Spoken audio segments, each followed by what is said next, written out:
Hello,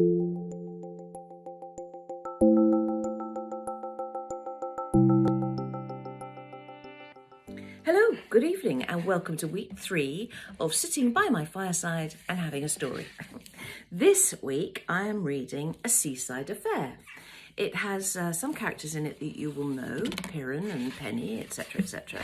And this one's a bit theatre-y. There's quite a few actors in it, only because I used to work in the theatre, and obviously my father was an actor, a very good one, and so is my brother. He's a very good actor.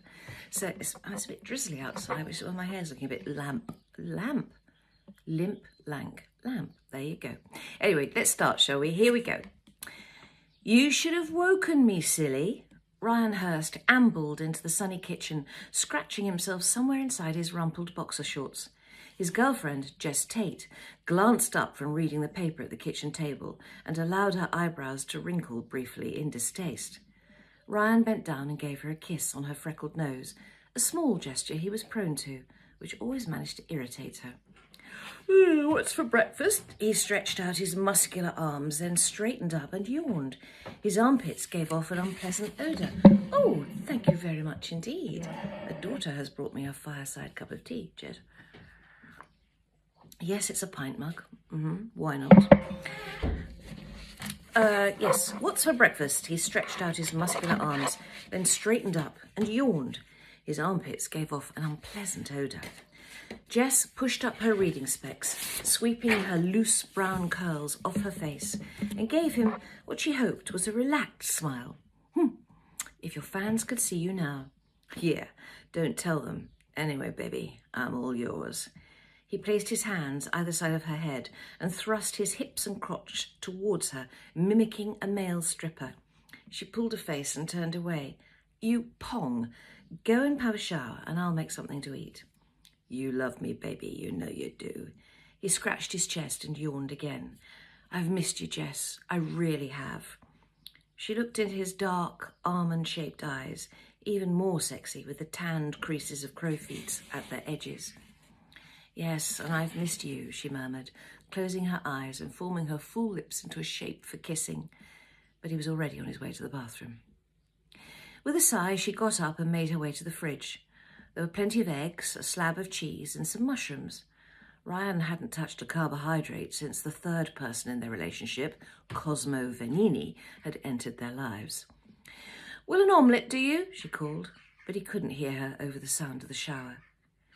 2 pairs of beady eyes popped up over the dog basket next to the dishwasher.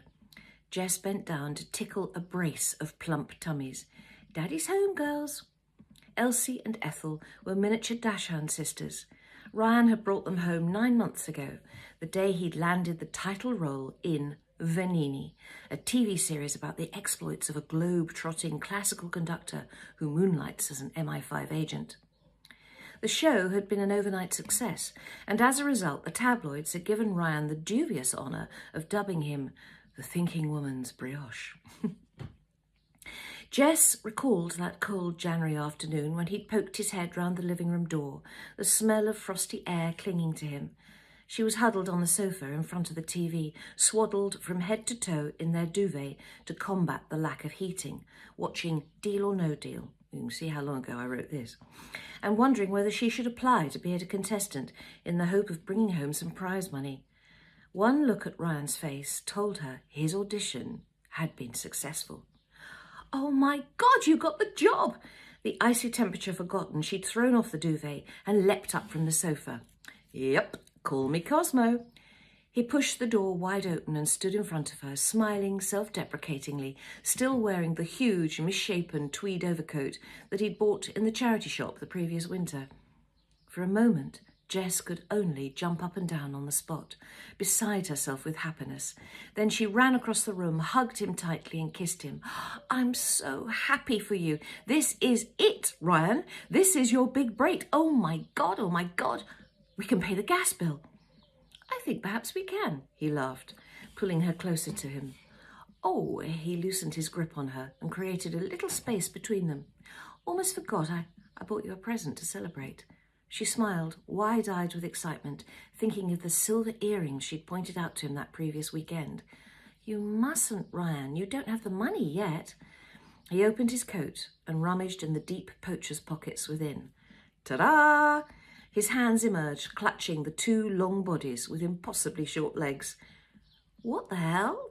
These were not the earrings. Who were they for? You. Why? Present. I don't need a present. My present is you getting this great job. In spite of herself, she reached out and tickled a pair of silken ears. When does shooting start? In a couple of days. Gosh, that's quick. Where? Jess asked. Northumberland. Oh, bit of a schlep from Willesden. Yeah, then Milan, New York, Hong Kong. She stopped the tickling and looked at Ryan. For how long? 6 months. His eyes dropped to the two warm, wriggling pups. Jess pushed her hair behind her ears, suddenly feeling all of her pleasure at the news drain away.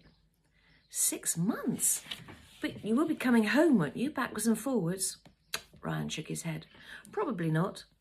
Oh, said Jess, suddenly deflated.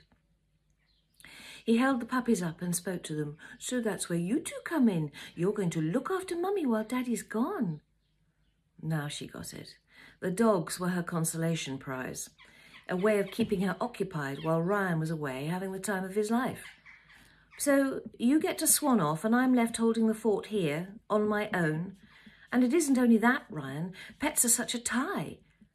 She was aware of the whining noise that had crept into her voice. Suppose I get a job that means I have to go away. Who'll look after them then? He set the dogs down, and she heard their little tappy claws on the tiles as he put his arms around her again. She clung to him and inhaled the distinctive smell of his coat, burying herself in his neck. Don't be like that, Jess. I'm really trying here. Don't spoil it for me. Ryan ran the soap over his body and revelled in his newly honed physique. His personal trainer insisted upon his physique by his personal trainer insisted upon by the production company had worked him hard, but it was definitely worth it. Biceps, triceps, abs, quads, arse. Not bad for a 42-year-old. There was no doubt about it. Men were luckier than women. The older they got, the better they looked. George Clooney, Richard Gere, even Sean Connery in his 80s. For women it was tougher, and everyone in the business knew it. Helen Mirren and Meryl Streep were the exceptions. Poor Jess. She would struggle to find work now, unless it was playing a worn-down mum or a character role. Ryan got out of the shower and wrapped a large bath sheet around his waist. He checked himself out in the mirror, then pulled the towel a little lower to show off the muscled definition of his hips, stomach and groin. Donning his Cosmo face, he gave his reflection a seductive grin and growled, "Damn boy, it's only me, silly." Ryan loved going out in public. He always wore his film star in disguise, sunglasses and a baseball cap. The thrill of being recognised hadn't left him yet. Today, walking the dogs on a busy Hampstead heath, he felt as if he owned the world. Vanini was top of the ratings. His face was on the cover of Esquire magazine. He'd just been voted the sexiest man in Britain, and it looked as if the Best Actor BAFTA was sure to have his name on it. Beside him, Jess was recounting what he thought was a rather tedious and seemingly interminable story about her agent and a part in a commercial she'd been put up for the previous week.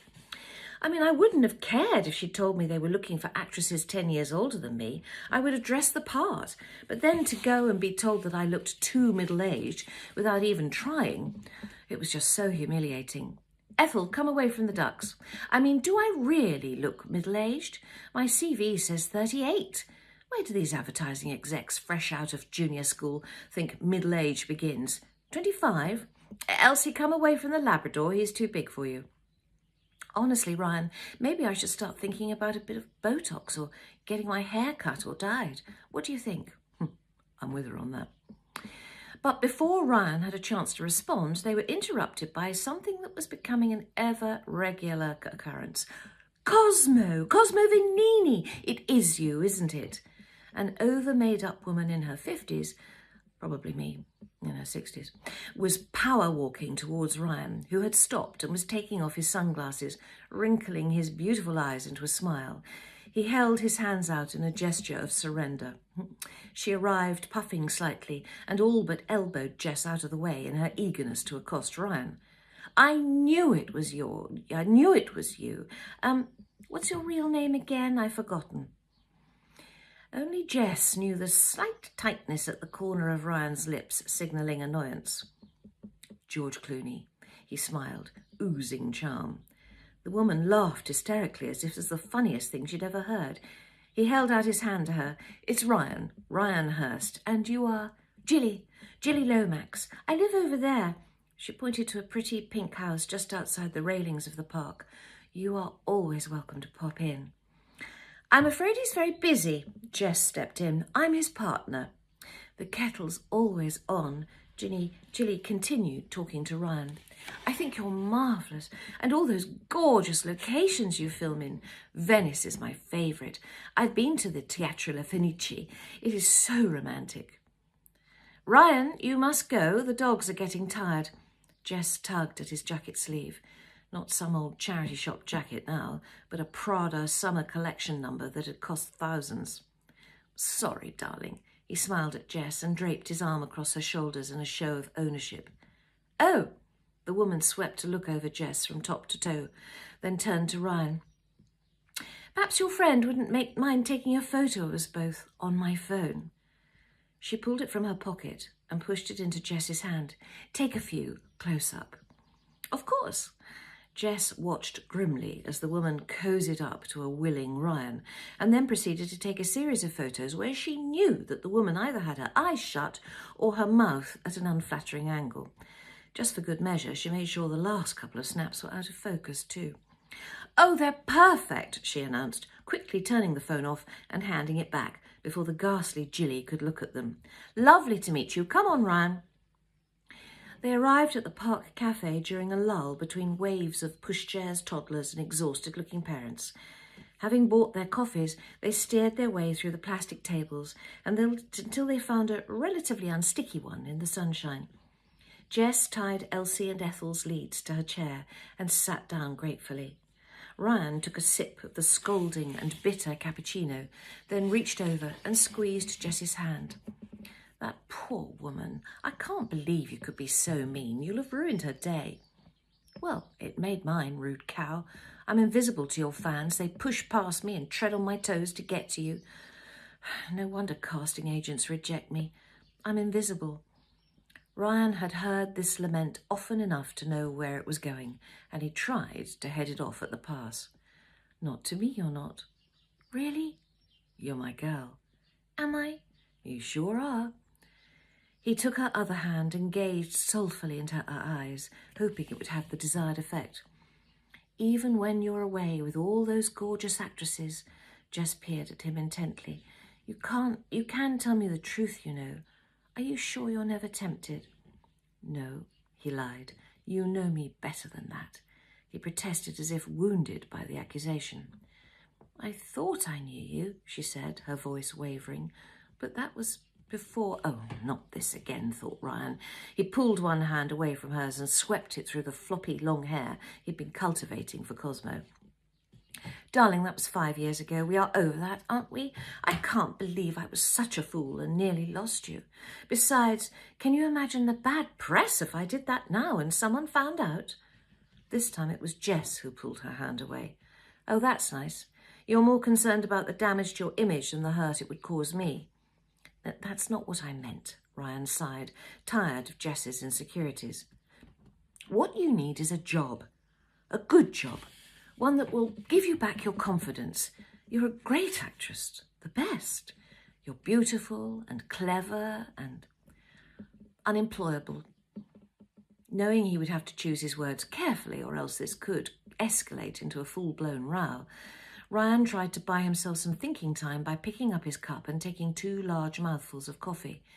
Clearly in no mood to let him off the hook, Jess fixed him with a flinty glare and allowed the uncomfortable silence to drag on, broken only by the tap, tap, tap of her foot against the chair leg.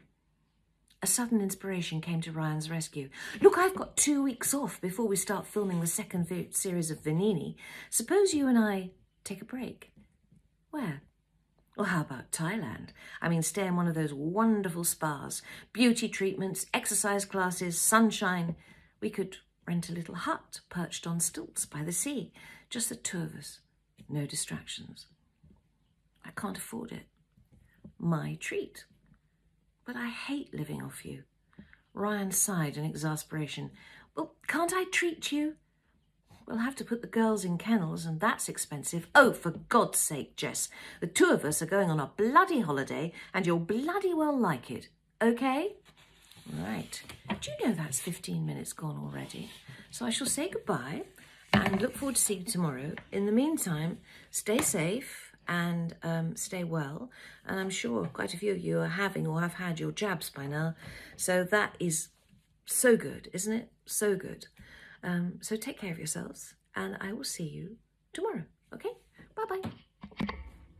Hello, welcome to Tuesday. We've got to Tuesday, so that's a positive, isn't it? It's been a good day here.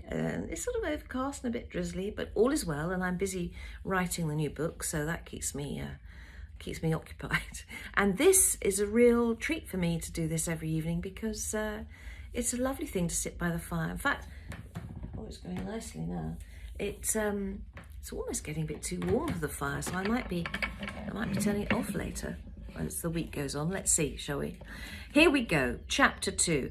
Now, we know that Ryan and Jess have jetted off to, or are jetting off to Thailand. But now, in this chapter, we are still back in Cornwall. Okay, here we go. Chapter 2 of, I should tell you, A Seaside Affair.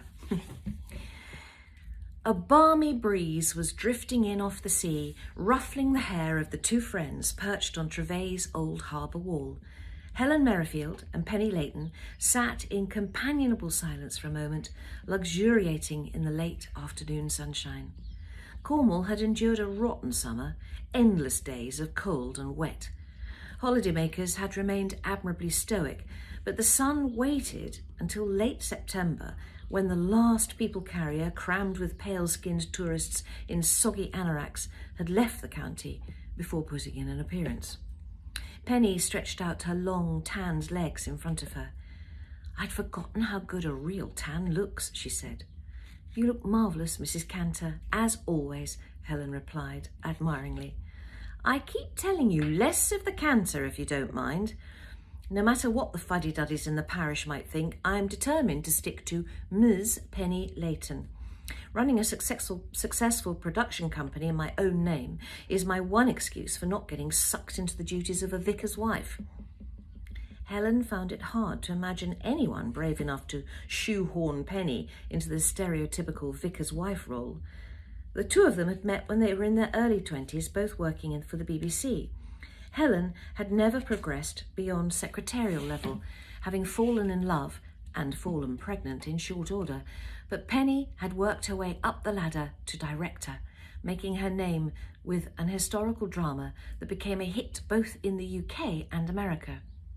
Capitalising on her success, she'd set up Penny Leighton Productions, and her drive and energy had ensured that even the recession could not prevent the company going from strength to strength. On the romantic front, however, she'd been a disaster, lurching from one unsuitable man to the next, until she met Simon. The shy, gentle, decent vicar had seemed an unlikely soulmate for Penny, and initially Helen had harboured misgivings about the relationships, but she was delighted to have been proven wrong. The couple had just returned from a holiday to celebrate their first anniversary, both of them positively glowing with happiness. "Oh, Simon was so sweet on the cruise, so romantic. This time yesterday we were just flying out of Venice," sighed Penny. "Lucky you. Piran and I could do with a holiday, but he's so busy. All the holidays with Gray seem to have blended into one. I remember usually being the one managing the children while he was off ogling all the young bathing beauties." "Ah, Gray. How is that ex-husband of yours? Any news?" "Well, according to the kids, Dahlia Darling is still giving him the runaround. A glamorous grande dame of stage and screen is an entirely different proposition to good old reliable me. I gather it's come as a shock to him, being in a relationship with a woman who's accustomed to having her own way." "Quite," Penny smiled at the thought. And what have you been up to while I've been gone? Well, you're going to be very impressed with me. Remember what I said about trying my hand at a few articles for the local press? Well, after I'd submitted a bunch of homes and gardens pieces, to the Cornish Guardian, they turned round and offered me a weekly column. They want me to write about what's on locally, arts and crafts, shopping, eating out. The pay's not great, but it's a start. Well, bravo you. That'll suit you down to the ground.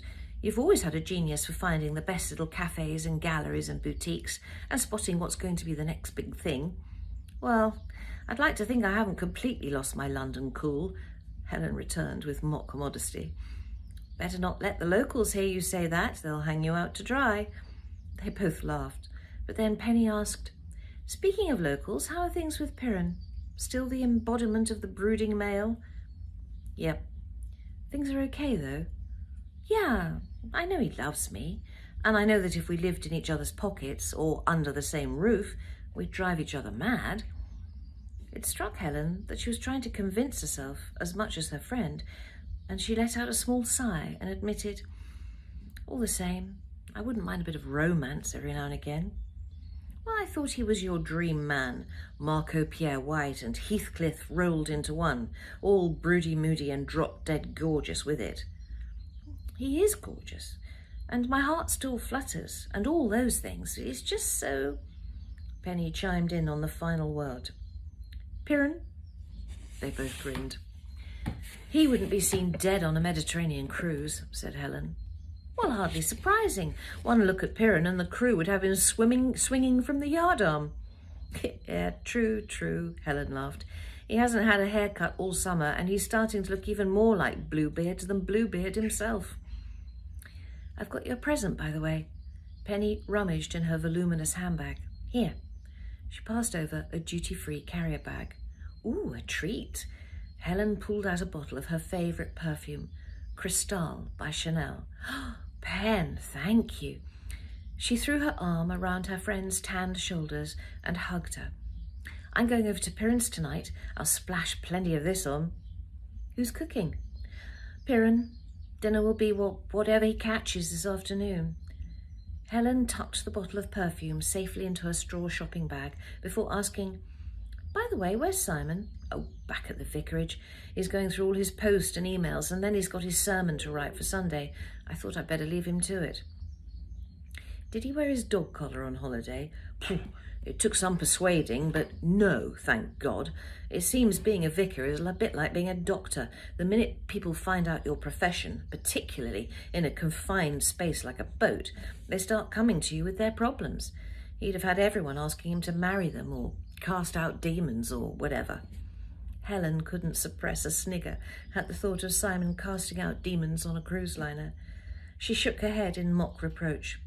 Penny, you are an awful vicar's wife. Tell me about it. I keep reminding him that I married him for who he is, not because of his job. The worst vicar's wife in Britain, that's me. Oh, hey, that's a good idea for a programme. Let me write that down. Penny pulled out her iPhone and spent a few moments typing. When she'd finished, she couldn't resist checking her emails.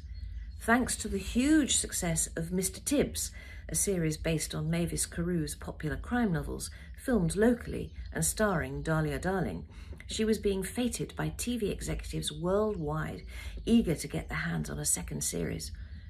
She was also being inundated with screenplays and requests from writers and their agents, convinced that Penny Leighton Productions had the Midas touch. As she checked her emails, the phone rang, and she answered it. Hello, Simon. Yes, I'm in Trevay with Helen. No, I haven't seen the paper. The local one, okay. I'll get it now. Why? Oh, well, what do they expect you to do? Me? Oh, let me look at it and then we can talk later. Love you too. Bye. What was that about? Asked Helen. Something about saving the pavilions? Let's get a paper and I'll buy you a coffee, maybe even a glass of vino. Piran Ambrose was in his office at the Trevay Museum, hurrying to finish the day's tasks so that he could get out in his boat and catch the tide for a spot of mackerel fishing. He swore under his breath when the phone on his desk rang. His hand, hovering over the receiver, indecisively picked it up. Yes? Piran, it's me, Simon. Piran breathed a sigh of relief. He and the vicar had been friends for many years, supporting each other through some difficult times. Simon, welcome home. How was the holiday with your maid? Simply wonderful. Marriage is to be recommended, Piran. Piran decided to ignore the obvious implications in this comment. So, how can I help you, Simon? It's the pavilions. There's a report in the paper that the council are about to sell the place to a coffee chain, possibly Café Lait. Good idea. The building's falling apart and needs money spending on it. Or knocking down. Simon was shocked. You can't mean that. You're our local historian. Surely you of all people want to save the old place. Piran put one leg up on his desk and tipped his chair back, glancing at the clock on the wall. If he didn't get a move on, he'd miss the tide. It's an eyesore, Simon. We're not talking about some Frank Matcham theatre of distinction here. The Pavilions is a 50s, flat-roof, jerry-built dinosaur that hasn't made any money in decades. But the Sea Scouts and the WI and the Trevay players. Piran sniffed with disdain at the mention of the local amateur dramatic society. And the arts and crafts show and the, Exactly. It's not exactly a top-drawer venue, is it? Piran, please. I've had emails from all sorts of people asking me to be on the board of an action committee, and I thought you might want to lend us your support. Maybe dig out some facts of historical importance? Piran scratched his beard and pulled on the gold hoop in his ear. OK, well, let me think about it. I knew you'd help. Hang on, I haven't said I'd help. I've said I'll think about it. The men rang off, each hoping the other would see sense. Swinging his leg off the desk and springing to his feet, Piran hurried out of his office before the phone had a chance to ring again. Down in the lobby, Janet, the museum receptionist, was so engrossed in her newspaper that she didn't look up until he called, "Bye, Janet. I'm finished for the day. See you tomorrow." "Piran, sorry, I didn't hear you. I was reading this." She held up the front page so he could read the headline. "The end for the Pavilions." I'd be ever so sad to see the old place go. My parents used to take me there every summer to see the big shows. Remember when Morecambe and Wise had a season here? Sold out every night. They were on the same bill as, what were they called? The Bachelors. That's it. Lovely boys they were. Great music. Not exactly the Beatles, though, were they? Sniffed Piran, unimpressed. Not my thing, Janet. See you tomorrow. Janet persisted. But it's heartbreaking. There'll be a lot of people with a lot of memories. It's a white elephant and an architectural mess. Leaving Janet shaking her head in disbelief, he stamped out of the door with Jack, his devoted Jack Russell, scampering behind him.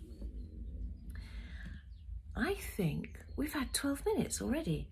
Well, I'll stop there and we will continue tomorrow and see what's going on with the theatre and the actors and everything else. Take care of yourselves. As always, look after yourselves. Sleep tight. See you tomorrow. Bye. Hello, welcome to Wednesdays by the fireside with me, day 3 of the week. So happy that you okay? I'm okay. I'm happy because I've been out in the garden and I've planted some dahlias in pots. I got them from a place called Farmer Gracie in Holland. They sent me these gorgeous tubers. They look really top. So I've planted about 20 of those today, and by a bit of luck, by the end of the summer, autumn, they should look lovely. I love a dahlia. Dahlia is everything that a chrysanthemum would like to be, really, don't you think? I mean, chrysanthemums are beautiful, but they're so kind of chrysanthemum-y, whereas the dahlia's like, whoa, lovely, gorgeous. Anyway, I got lots of different colours, and I had to get the old Bishop of Llandaff ones. They seem to be an old favourite, and I really like them. Sorry, I'm looking a bit as if I have really come out of the garden, which I have. Okay, here we are. This is A Seaside Affair, and we're on chapter 3, and it's a story about actors who are going to start gathering in Trevay in Cornwall. So there's Ryan, who's the big film star. There's his girlfriend Jess, who's currently out of work, and Penny has married Simon, the vicar, and her friend Helen going to try and save, I believe, I can't tell you the ending, can I? The old theatre that's been sitting in Trevay for a long time and housed all the old summer shows in the days, I remember, 70s, 80s, when all the big stars would go and play the end of the pier and things. But the pavilions is actually up on the cliff above Trevay. So here we go. This is another character called, sorry about my hair, Ollie Pinkerton. And here he is. Ollie Pinkerton was feeling good. The gym was buzzing today and his pre-breakfast workout had gone well. He zipped up his jeans, checked his gelled hair in the changing room mirror, hefted his sports bag onto his shoulder and went out into the members' lounge where he queued for a skinny mochaccino. "Hi, Ollie, what can I get you?" asked the smiling woman behind the counter. "Oh, the usual please, Lou. You still on for tonight's show?" It was Lou's silver wedding anniversary, and he had given her a couple of complimentary tickets for the Merry Wives of Windsor at Stratford's Royal Shakespeare Company. "Oh, yes, Graham and I are really looking forward to it. You sure it's okay?" "Ever so kind of you. We couldn't afford those prices." "It's my pleasure." Ollie gave her his winning beam of a smile. He hadn't bothered to tell her that the tickets were comps and he got them for nothing. "We'll be nicely warmed up for you after this afternoon's matinee," he said, opening his wallet to pay for the coffee. No, Ollie, on the house." He trousered the £5 note speedily and thanked her. Just because he was an actor with the Royal Shakespeare Company didn't mean to say he was minted. Collecting his coffee, he threaded his way through clusters of tables and chairs to an empty two-seater brown leather sofa in front of a huge television screen showing highlights of a tennis tournament. On the seat next to him was the copy of the Daily Mail. He flicked through it, only half engaged, until he saw a large photo of himself with a girl who wasn't his girlfriend. Shit! The headline blared, "Still seeing red, Ollie?" Oh, shit. His phone began to vibrate in his back pocket. He pulled it out, wincing when he saw the caller ID. His pocket rocket rock star girlfriend, Red. "Hi, babe," he said, trying to keep his voice neutral. "Didn't expect to hear from you this early. How's Sydney? How's the show?"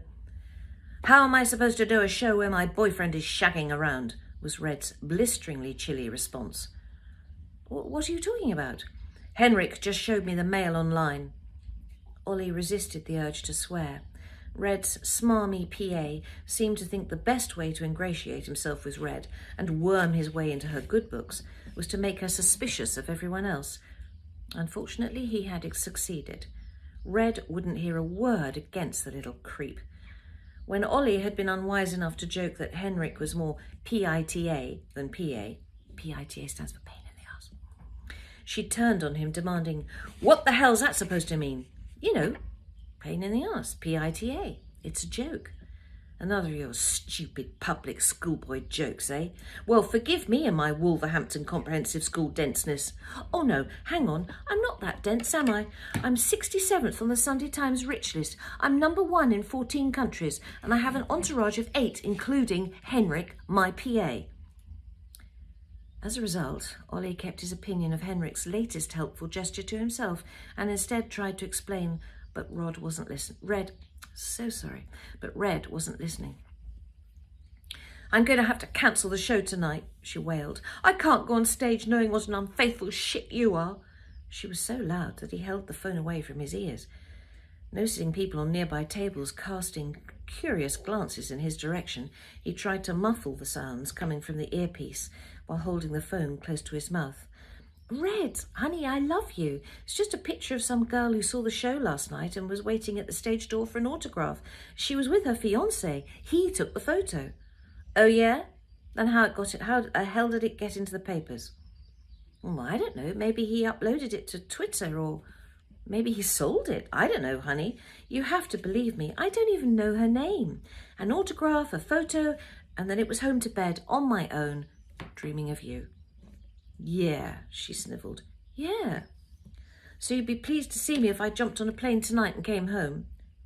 He felt a tap on his shoulder and, looking round, one of the young actresses in the cast of the Merry Wives of Windsor, damp from a swim, was miming a cup of coffee. He shook his head, pointed to the phone and raised his eyebrows in despair. She nodded, pulling the corners of her mouth down comically, and went to the bar. "Ollie, are you still there?" Red's shrill voice boomed from the earpiece. I took turn 2 pages at once. Good job you're not paying money for this. Not reading brilliantly, am I? Yeah, sorry. There must have been some dropout on the satellite. I missed what you said, he said, hoping that she'd forgotten what she had said. There was a pause while she smothered the mouthpiece on her end and spoke to someone. He couldn't catch what she was saying and was straining to make out the words when her voice suddenly came back loud and clear. You don't know the pressure I'm under here. There's 32,000 people out there, and just because they've had to wait a bit, they're booing. You don't know how you're breaking my heart. How long have they been waiting? Not long, maybe 2 hours. You've kept them waiting 2 hours? You've kept them waiting 2 hours by being such a shit to me. Someone was calling to her in the background. She muted the phone for a moment, then came back on the line. Okay, I'll have to go. I'll Skype you later. We need to talk. Yeah, honey, he groaned inwardly. I love talking. Now go get 'em, Tiger. Gemma, his actress friend, thumped down next to him, licking a splash of coffee from her wrist. Go get 'em, Tiger. She arched a sardonic eyebrow. Sue, rock and roll. Oh, Jim, this long-distance, high-profile relationship stuff is not for sissies. Gemma took a sip of her cappuccino and wiped the froth from her lips with the tiny paper napkin. Any kind of relationship would do me at the moment. Look at this, he said, handing her the newspaper. She read the text. Nice photo. Thank you. Not you, the mystery girl. She's very pretty. He snatched the paper from her and dropped it on the floor by his feet. You're not being very helpful. They sat and watched the tennis players on the screen for a few moments. Then Ollie asked, Are you a jealous person, Gemma? I haven't had enough boyfriends to find out. Maybe I haven't loved anyone enough to care.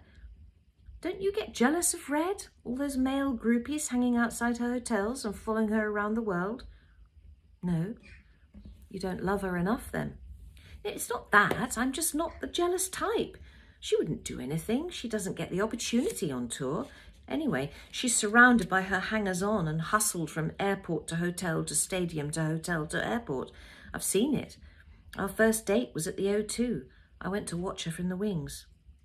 Great date. Intimate. Shut up. Just saying.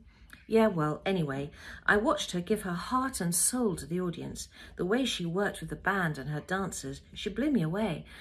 Then, the minute she sung her last note, she takes her bow and runs off stage. Her dresser is waiting with a big warm dressing gown to wrap her in.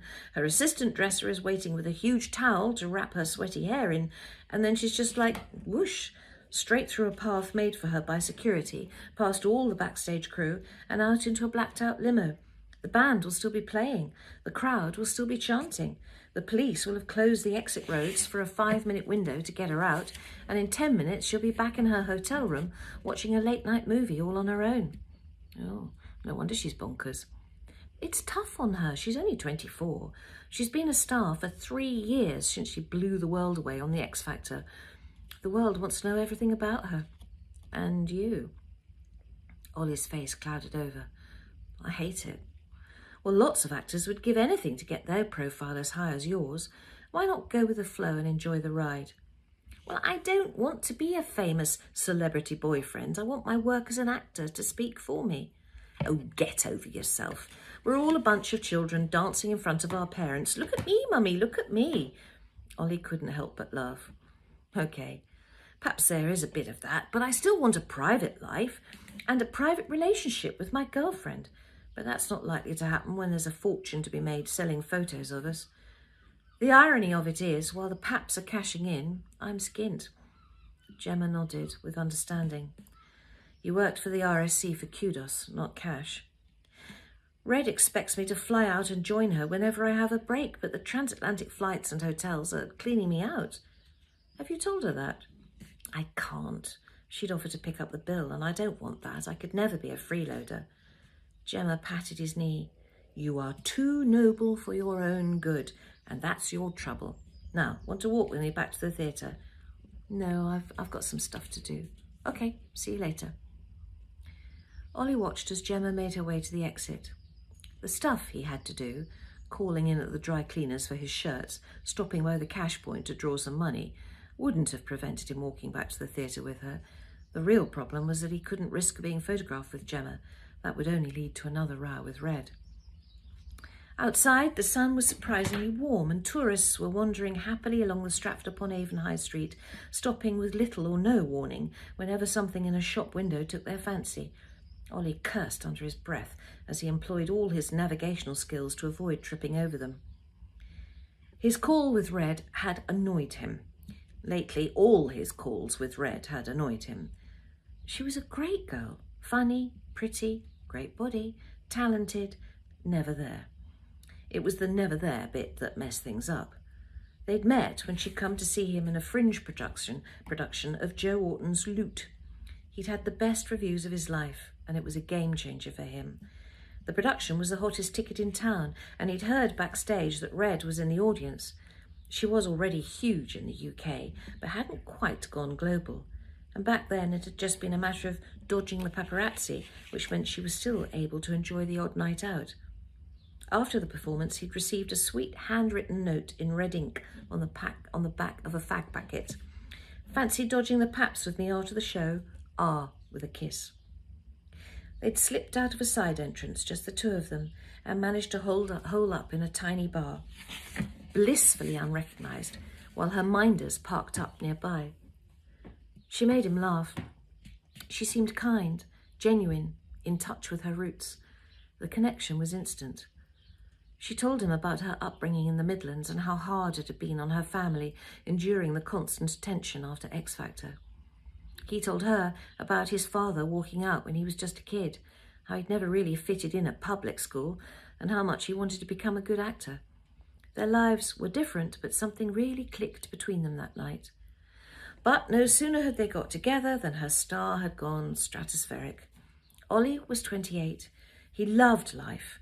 15 months ago, he'd had a great social life, but all that had closed down for him, thanks to Red and her fame. A big, fat problem. Did he love her enough to accept it? Was she the one? He knew that she was the most exciting woman he'd ever known, so far. But in the time that he'd known her, she had changed. The stress of her lifestyle had taken its toll, and the initial excitement of their relationship had been replaced by a kind of prison. That was it. He'd lost his freedom, and she was losing herself. He stopped walking and stared at the swans floating elegantly on the river by the theatre. They were free and wild. One of them got out of the water and waggled up to him, hoping for food. "Sorry, mate, nothing for you." He stood still while the large bird pecked fruitlessly at the chewing gum stains on the path, then stood tall, looking at him in disappointment, before giving a shake of its feathers and wandering off forlornly. Ollie saw the tag round one slender black ankle. Oh, not wild after all, boy, eh? Tagged, same as me. He shook his head. Oh, to be free again. Oh, nearly 15 minutes, I've done it again. Well, keep overdoing the 10 minutes, but who cares? It's quite fun, isn't it? So you take care of yourselves, and see you tomorrow. I hope you get out in some fresh air. I hope you're feeling well. If you've had a jab, I hope that your arm is feeling okay. You haven't had any reactions, and that at last we're feeling some kind of security. Life is moving on now to the sunny uplands, hopefully. Okay, good night. See you tomorrow. Bye. Hello, my dears. How are you doing? It's 6:30. It's Thursday night. It means it's Fern's Fireside Stories. Yeah, it's just right. This is a new log burner, and it's one that's much more efficient. So you don't have to put so many logs on it. It doesn't burn down so quickly. I really need a haircut. I'm so sorry about that. But anyway, here we go.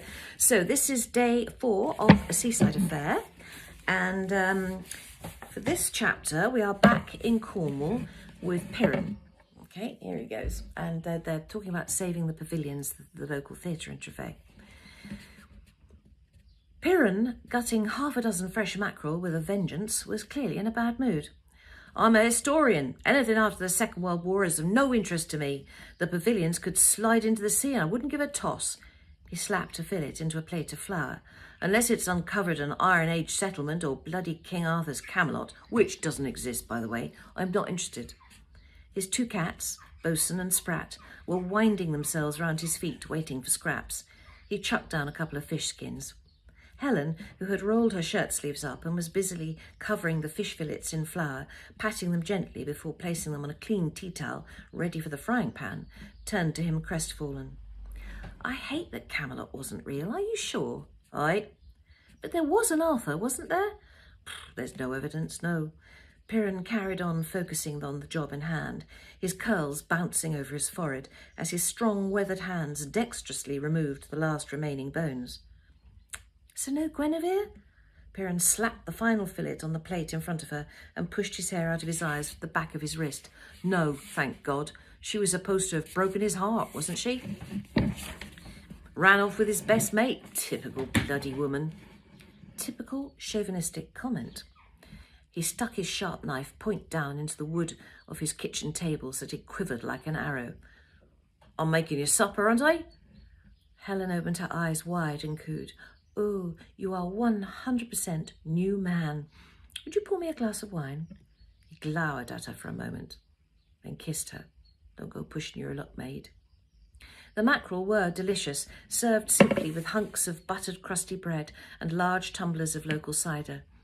Helen got up, threw the bones in the bin, and made a move to put the plates in the sink, but Siren reached up and stopped her. "Don't bother with those, they'll keep till the morning." He found her hand, and she felt the roughness of his skin in her palm.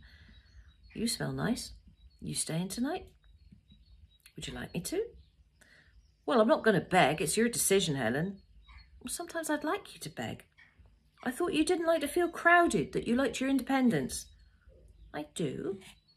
An image of Gull's Cry, the dream cottage that she'd made a reality, flitted through her mind. Once the children had flown the nest, she'd realised that she couldn't go on sharing a Chiswick townhouse with her philandering husband, so she'd asked Gray for a divorce and uprooted herself to Cornwall and to the village of Pendragon. She'd settled in so well it was hard to believe only 2 years had gone by since she moved in. And after years of playing housekeeper and homemaker to her family, it was a luxury to be free to do her own thing. She was brought back to the present by Piran squeezing her hand. "Something tells me there's a but coming," he said. "No, well, sort of. I do like my independence, but that doesn't mean I wouldn't appreciate a bit of spontaneous passion now and then." "Why are bloody women so contrary?" growled Piran in mock exasperation. "If it's passion you want, maid, I'll sling you over my shoulder and carry you upstairs." "Ooh, would you? Right now?" Her laughter echoed up the stairs as Piran made good on his threat. Piran's bed was a big old wooden thing, made, he said, out of the wreckage of a fishing boat that had run aground years before. It was the most comfortable bed Helen had ever known. She stretched herself out, then curled herself around Piran as he slept with his back to her.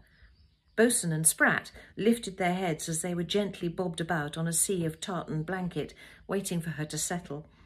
When she was finally still, they put their heads down and curled their tails around their noses. Piran mumbled something. Helen lifted her head slightly, the better to hear him. "What did you say?" He spoke a little louder. "I said, what time is it, cloth ears?" 7:15. "Want a cup of tea?" "Yes, please." For a big man, he moved with a fluidity that never failed to amaze her.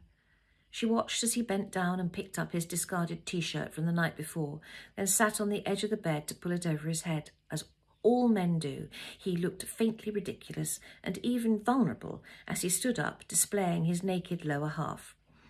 He checked his testicles unconsciously before shuffling his feet into an ancient pair of leather slippers and reaching for an equally ancient dressing gown that had been draped over a chair.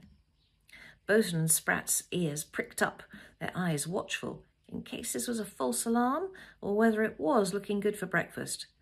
At the words, "Come on, boys," they both sprang off the bed and followed their owner downstairs. Helen sank back into the tangle of soft cotton sheets and blankets. Piran was never going to be a duvet man, and closed her eyes. She could hear him talking to the cats and the scrape of their food bowls as he placed them on the tiled floor of the kitchen.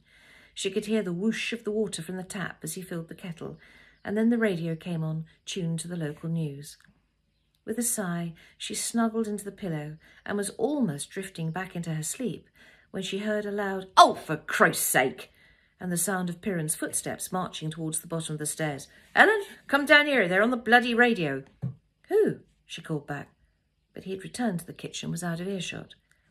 Hurriedly pulling on one of Piran's old shirts, she made her way to the kitchen. He was standing at the counter, staring at the battered radio and listening intently. "What?" she asked. "Shh!" She shut up and listened. It seemed to be a phone-in. Pam, the show's presenter, was talking to a female caller. "The point is, Pam, this is an important and much-loved part of our heritage. The community still uses the pavilion's buildings, and it mustn't be allowed to fall into the hands of some global coffee chain." Pam: "This wouldn't have anything to do with the fact that you run 3 of Trevay's cafes and you don't want the competition." Caller: "It's not about money, it's about what the pavilions means to us as a community." Pam: "And when did you last go to the pavilions?" Caller: "The theatre is a piece of Trevay history and should continue to be so." Pam: "When did you last buy a ticket to attend an event there?" Caller: "That's irrelevant. It's not a matter of when I last went there or when you last..." Pam: "I went 6 months ago to an antiques fair. I was shocked at the state of the place. It reeks of damp. The window frames are rusted, some of the panes of glass are cracked and boarded up, and it needs a lot of money spending on it. Now, Café Lait taking over might just be the best thing that could happen to the pavilions. Let's see what the caller on line 2 has to say." Second caller: "Good morning, Pam. My name is Mrs. Audrey Tipton. I have lived in Pendragon for the last 40 years. It's a quiet, unspoiled village with a strong community." Pam: "Audrey, do you think the pavilion should be preserved as a theatre?" Audrey: "Well, yes, and that's my point. Trevay is a 10-minute drive from my house in Pendragon and offers everything I need for shopping and entertainment. Now, the pavilions should be fully restored by the council, so it'll be once again the top attraction for our summer visitors." Pam: "The council say it's a white elephant they can no longer afford. You see, Café Olay promised that their redevelopment of the site will not only attract more visitors to the area, it'll guarantee jobs for local people. Now, that's a good thing, surely." Audrey: "I have started an action group with several high-profile local supporters, and we will fight the council all the way." Pam: "You've got a fighting fund, have you?" Audrey: "We are establishing one right now with the help of a local television producer, Penny Leighton. She's our vicar's wife and very hands-on with local issues. Also, Piran Ambrose." Pam: "A local historian we know well here at Cornwall Radio." Audrey: "Indeed, well, Piran has assured the action group that he can prove the historical importance of the pavilions," and Audrey was cut off mid-flow by Piran pulling the plug. Pointing at the now silent radio in frustration, he turned to Helen. "That bloody Tipton woman! I've assured her blasted action group of no such thing. I haven't been approached by them, and if she bloody well approached me, ooh." Leaving him ranting at the kitchen sink, punctuating each sentence by slinging one of yesterday's dinner plates noisily into the bowl, Helen picked up her coffee and tiptoed back to bed. "How are we doing?" "We're doing well." Piran wasn't the only one left apoplectic by Audrey's comments. Over at the vicarage, Penny was pacing up and down the kitchen in a fury.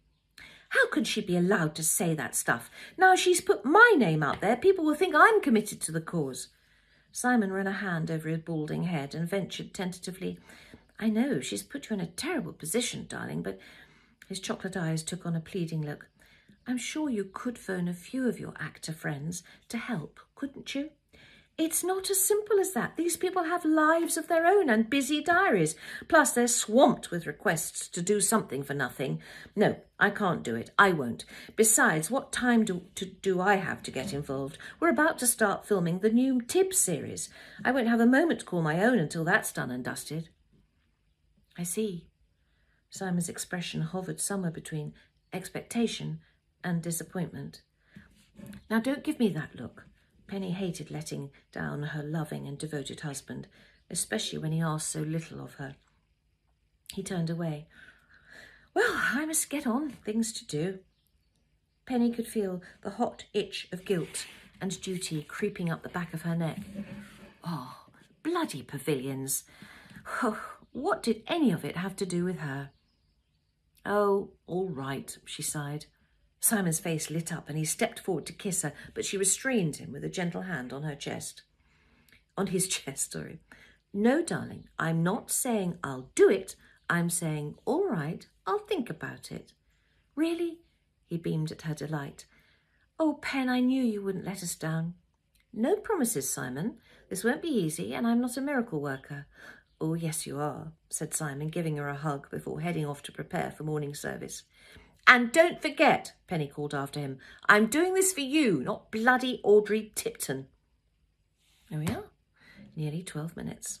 Well, take care of yourselves again. Look after yourselves tonight. Hope all is well. And everybody you love as well. And if not, I wish them well. So take care. And shall I see you tomorrow? 6:30, same place.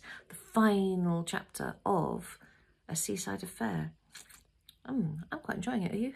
I haven't read it for years. Anyway, take care of yourselves. Bye. Hello. Welcome to Friday and Fern's Fireside Stories. It is A Seaside Affair this week, and we are hearing about how the Pavilions Theatre in Trevay are hoping to be saved by the local community.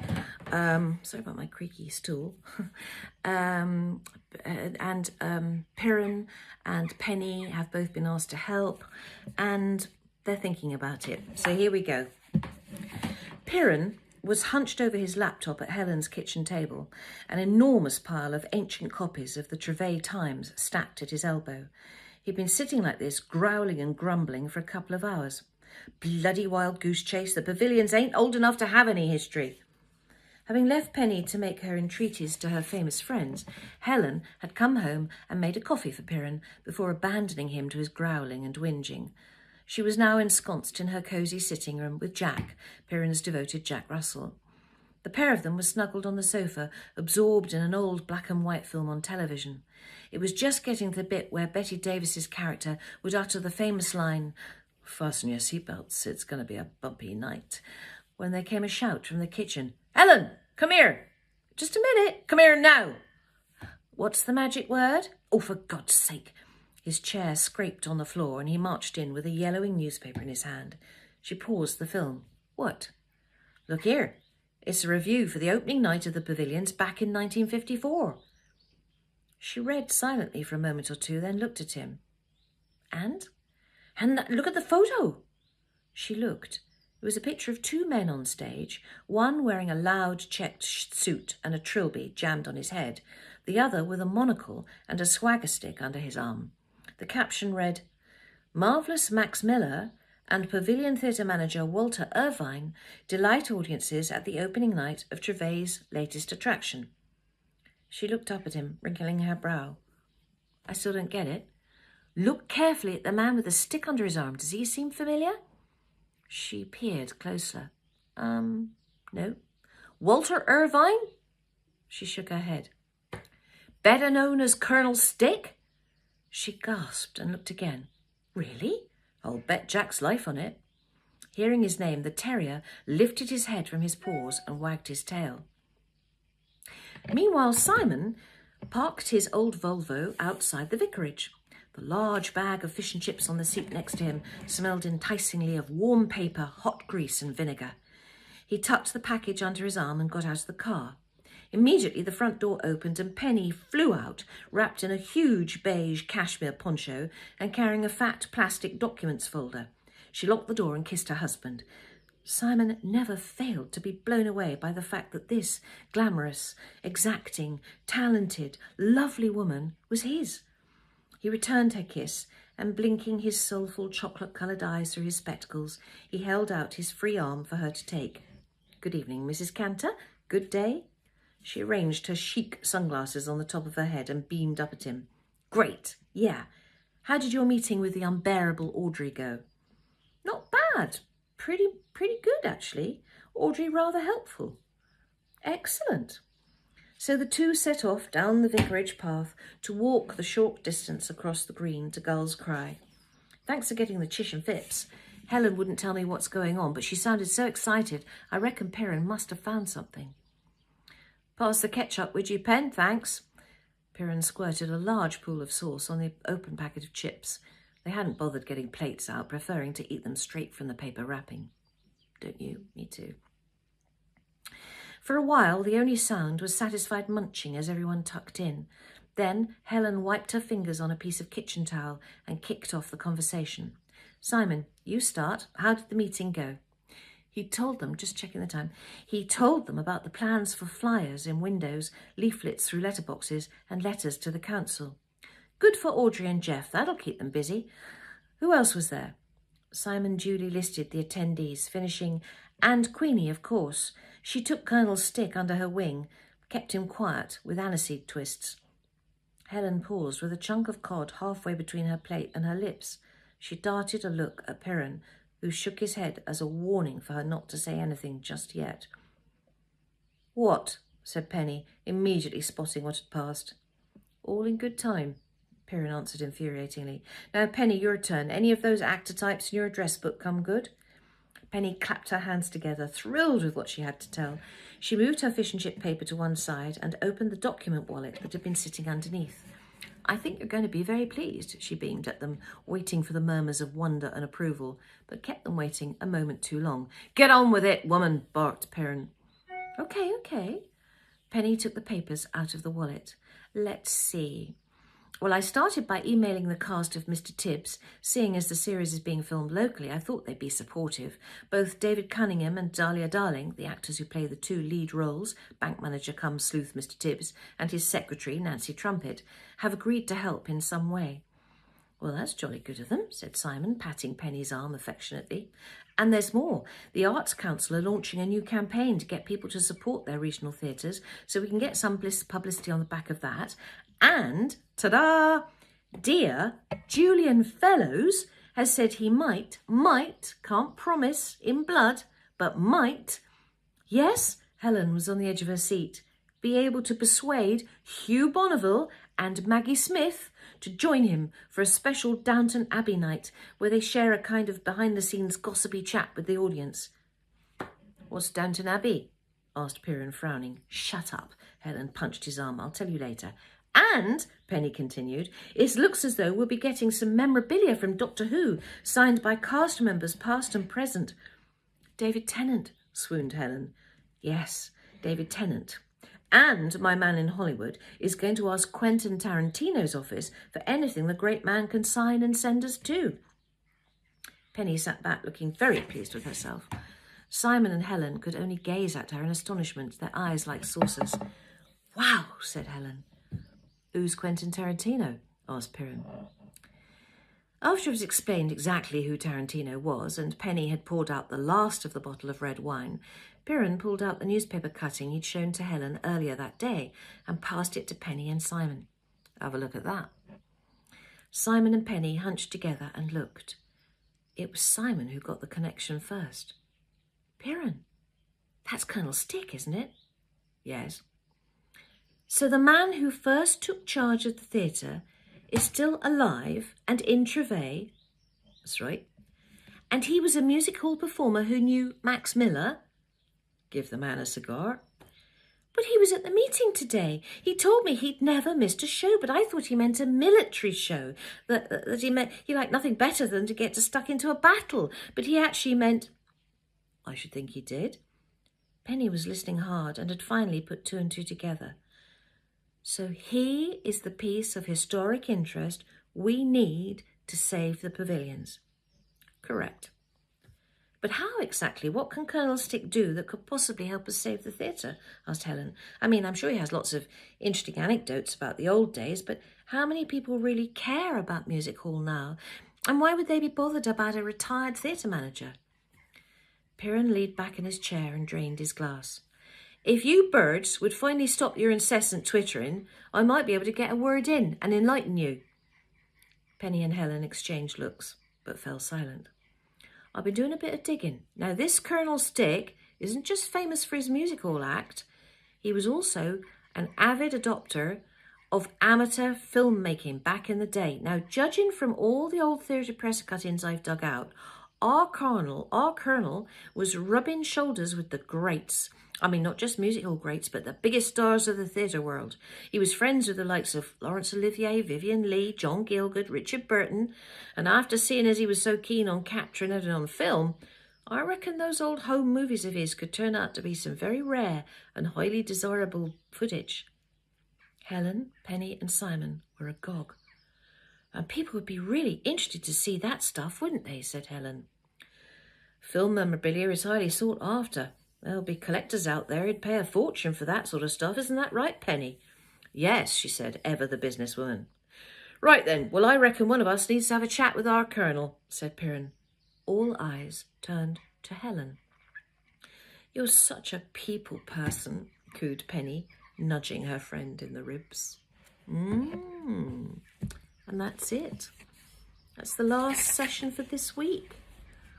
I hope you enjoyed it, A Seaside Affair. I enjoyed writing that one. I remember, it's a long time ago, obviously, but I remember enjoying that as I wrote it. There we are. Have a wonderful weekend, a really good weekend. I'm going off to do a yoga class now, which is why I'm reading this. I must tie my hair. I'm so sorry about the hair. Have we all got this lockdown hair, lockdown fringe thing? I might get the kitchen scissors out and ask the dog to do it. But anyway, look after yourselves. Have a super, super, super weekend. And I'll see you on Monday. And Monday's book is called A Good Catch. And it's a story of fishermen and confused romances and lives. So I hope you look forward to that. Thank you so much again for joining me, and it means the world to me. So lots of love and take care. See you Monday. Bye.